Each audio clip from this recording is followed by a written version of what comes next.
Está no ar o Jornal do Senado. Eu sou Paula Groba. E eu sou Ricardo Nacaoca. E estes são os destaques de hoje do Jornal do Senado, que começa agora. Senado vai analisar aumento da pena para roubo de celular. Parlamentares cobram votação de propostas sobre marco temporal de terras indígenas. Congresso aguarda acordo com o STF sobre emendas para retomar votações.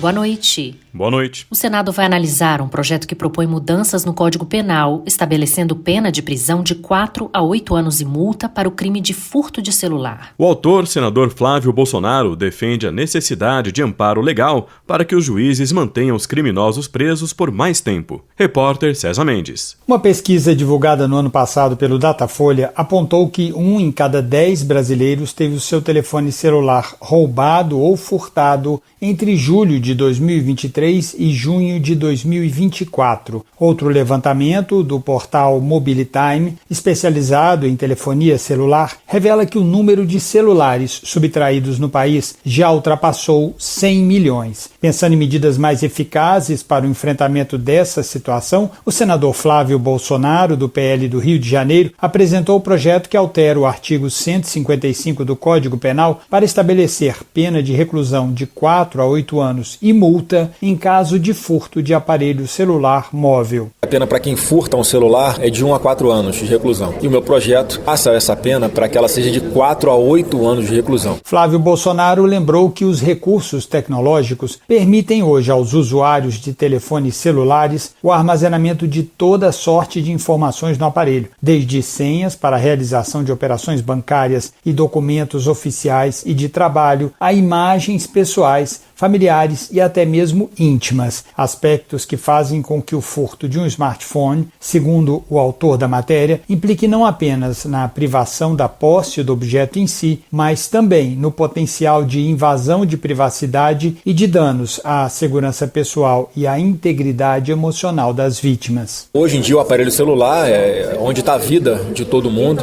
é muito mais valioso às vezes do que uma joia, então achei importante apresentar esse projeto para permitir que essas pessoas que roubam o celular e não tem nenhuma pena de matar uma pessoa para ter êxito nessa sua iniciativa, eles tenham penas mais duras e os juízes possam ter amparo legal para deixar esses marginais mais tempo presos. O projeto do senador Flávio Bolsonaro ainda deverá ser encaminhado para as comissões de Constituição e Justiça e de Segurança Pública. E nas escolas, com a proibição do uso de celulares, os alunos terão 3 formas de guardar o aparelho quando estiverem na instituição de ensino: na mochila, em uma caixa com o professor ou no armário na entrada do colégio. A determinação é do Conselho Nacional de Educação. A direção de cada escola vai definir as consequências para os estudantes que descumprirem a regra. Os detalhes com Marcela Cunha. Caberá a cada instituição de ensino definir o melhor lugar para guardar os aparelhos, que poderão ficar na mochila do aluno, na sala de aula sob a supervisão do professor ou ainda guardado em armários coletivos. A direção de cada escola vai definir as consequências para os estudantes que descumprirem a regra.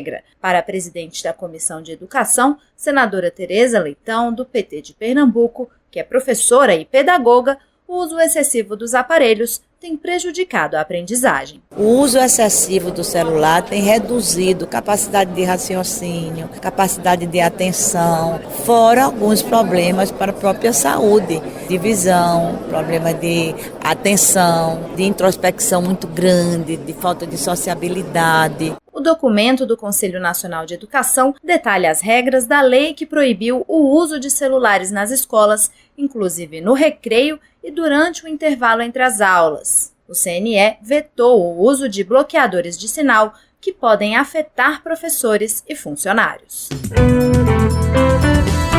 O senador Eduardo Girão, do Novo do Ceará, afirmou que apoia a mudança feita pela Câmara dos Deputados ao projeto de sua autoria, que permite o pagamento de pedágio em rodovias federais por outros meios além do dinheiro. A alteração será agora analisada pelo Senado. Os deputados adicionaram a possibilidade de suspender por 1 ano as multas por evasão de pedágio em casos de cobrança automática sem cancela, utilizando o sistema Free Flow, que dispensa o motorista de parar para pagar. O sistema, que usa sensores e câmeras, realiza a cobrança eletrônica. Atualmente, a multa por evasão é de R$ 195,23, além de 5 pontos na CNH. Girão destacou que a modificação melhorou o seu projeto, que surgiu de uma experiência pessoal. O interessante é que esse projeto foi numa situação pessoal, indo para Goiás, para Goiânia, com a família, e não tinha dinheiro físico. E fui passar por um pedágio. Aí eu disse, poxa, Pix, não dá. Cartão de crédito, não dá. Parei o carro e fui pedir dos carros que estavam atrás. Será que isso acontece com muita gente? Porque hoje em dia as coisas estão cada vez, as pessoas usando menos dinheiro. A gente está atrasado com relação a isso. Nos Estados Unidos você passa por muitos pedágios sem parar. É melhor ainda. Eu acho que melhorou o meu projeto.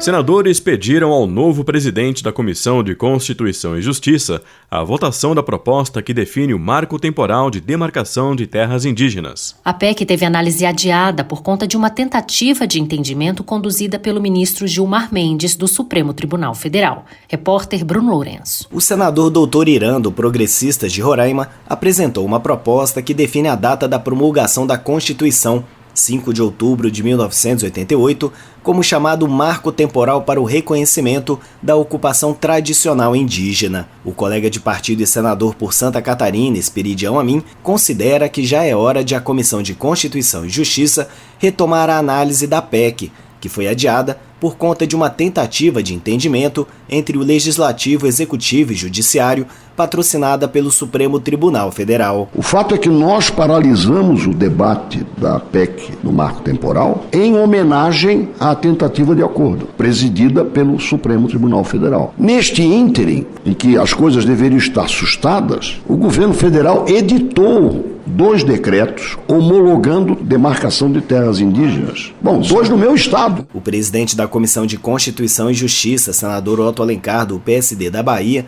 disse que vai conversar com os líderes para encontrar o melhor encaminhamento da proposta. E o senador Zequinha Marinho, do Podemos do Pará, defendeu a importância do projeto de lei que define novas regras para o licenciamento ambiental.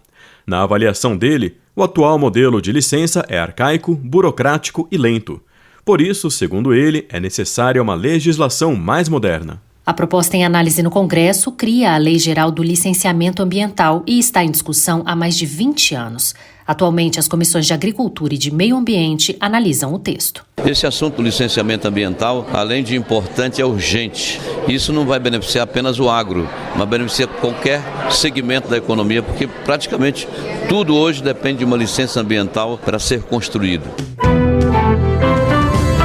Senadores e deputados esperam firmar ainda nesta semana um acordo com o Supremo Tribunal Federal para a retomada das votações no Congresso Nacional. Os presidentes do Senado e da Câmara dos Deputados se reúnem na próxima quinta-feira com o ministro Flávio Dino, responsável pela suspensão do pagamento das emendas parlamentares.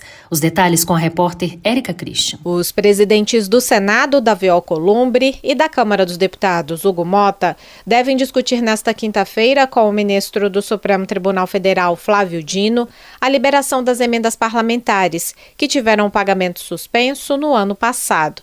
Apesar de o Congresso Nacional ter aprovado novas regras de transparência, Dino manteve o bloqueio.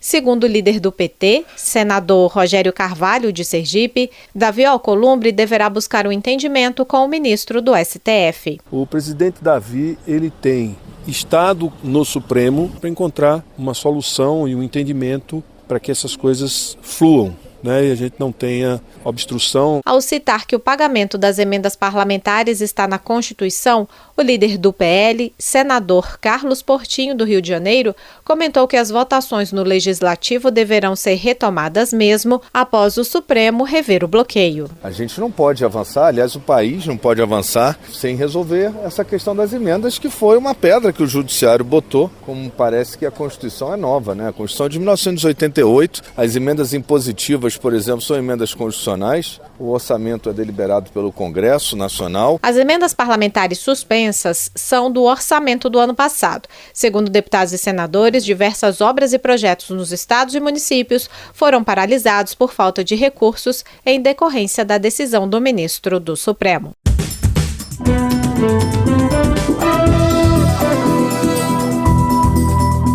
Com trabalhos técnicos de Eliseu Caires, o Jornal do Senado fica por aqui. Acompanhe agora as notícias da Câmara dos Deputados. Boa noite. Boa noite e até amanhã.